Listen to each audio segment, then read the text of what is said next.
அப்ப இதெல்லாம் மாத்துறதுக்காக இப்ப அஜித் அரசியலுக்கு ஆமா. வரணும்னு சொல்லி அவங்க ஃபேன்ஸ் வந்து இன்வைட் பண்றாங்க ஆமா. அரசியலுக்கு. இதுல ரொம்ப முக்கியமான விஷயம், அறிவார்ந்த சமூகமாக மாற்ற தலைவா வா வா. அப்படின்னு சொல்லி கூப்பிடுறாங்கல்ல. ம்.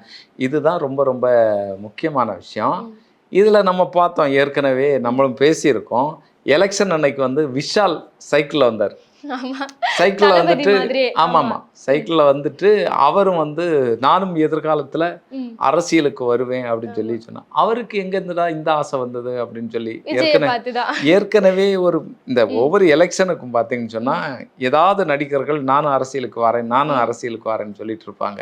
ஏற்கனவே ஒரு முயற்சியை வந்து அவர் எடுத்தாரு. ம். இப்போ பார்த்து ரொம்ப ஈஸியா இருக்கே, சுலபமா இருக்கே. இல்ல ஒரு 10 விஜயோட இடத்துல நான் வந்து நல்லா பேசுவேனே, அதனால நானே வந்துருவேன் அரசியலுங்க அப்படி ஏதாவது யோசிக்கிறாரா? ஆமாமா. இன்னொன்னு ரொம்ப கஷ்டப்பட வேண்டாம். ம். ஏதாவது பிரச்சாரம் பண்ணிட்டு சாயந்தரம் போய் வீட்டுல இருந்துடலாம். ம். ரொம்ப மெனக்கெட்டு வேலையெல்லாம் பார்க்க வேண்டிய தேவையில்ல. மக்கள் ஓட்டு போட்டுருவாங்க. அப்படிங்கிற ஒரு மனநிலையில அவரும் வந்துட்டாரா? ம். அப்படிங்கிறது தான் ஆமா. நமக்கு